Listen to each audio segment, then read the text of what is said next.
ce soir sur TF1 Série Film, Le Samouraï, le génial polar zen de Jean-Pierre Melville, a scellé la fin du couple passionnel formé par Alain Delon et son épouse Nathalie dont c'est le premier rôle au cinéma. Le Samouraï, le chef-d'œuvre de Jean-Pierre Melville, à voir et à revoir ce soir sur TF1 Science Fiction, n'est pas le film de la rencontre, mais bien celui de la déchirure pour Alain et Nathalie Delon.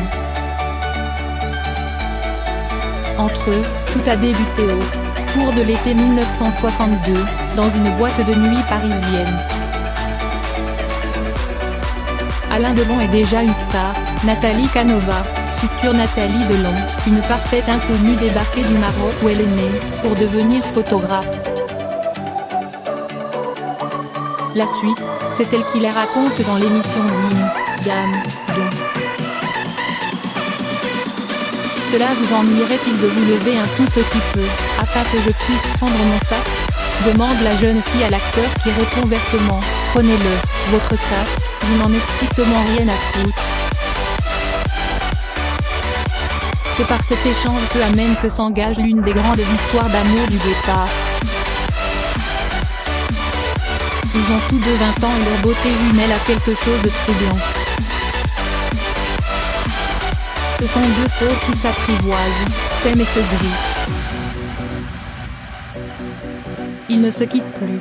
En mai 1963, Alain emmène Nathalie en Espagne, sur le tournage de La Tulipe Noire de Christian Jacques, officialisant ainsi leur idylle. De retour, Nathalie découvre ses liens avec Romy Schneider et le somme de choisir.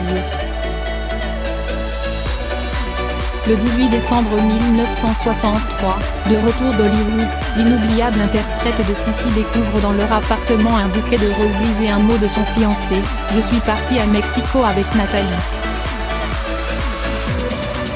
1000 choses. Alain. Plus tard, il lui enverra une longue lettre pour s'expliquer dans laquelle il écrit « La raison me force à te dire adieu. Nous avons vécu notre mariage avant de nous épouser. Notre métier nous enlèverait toute chance de survie. Ne te trompe pas sur la couleur de ces fleurs, ce ne sont pas des roses noires. Je te rends ta liberté en te laissant mon cœur. » Le 13 août 1964, il épouse discrètement Nathalie dans une petite église du Loir-et-Cher, elle est enceinte de près de 8 mois. Le lendemain, les mariés partent pour les États-Unis où naît leur fils Anthony le 30 septembre. Un an plus tard, il rentre en France et le jeune premier se voit proposé par Jean-Pierre Melville le Samouraï, polar atmosphérique dans lequel il doit incarner un tueur mutique, Jeff Costello. À ses côtés, sa propre femme, Nathalie Delon, est castée dans le rôle de sa maîtresse. Elle tournera d'ailleurs un autre film sous la direction de Melville, L'Armée des Ombres. Pendant le tournage, Nathalie gifle publiquement son mari qui la sadisait sur le plateau. La dernière scène filmée entre eux où il lui embrasse les cheveux, est celle de la rupture de leur couple à la ville et fera dire à Melville, ils se sont définitivement quittés le soir même. Le couple, à force d'étincelles, a fini par exploser.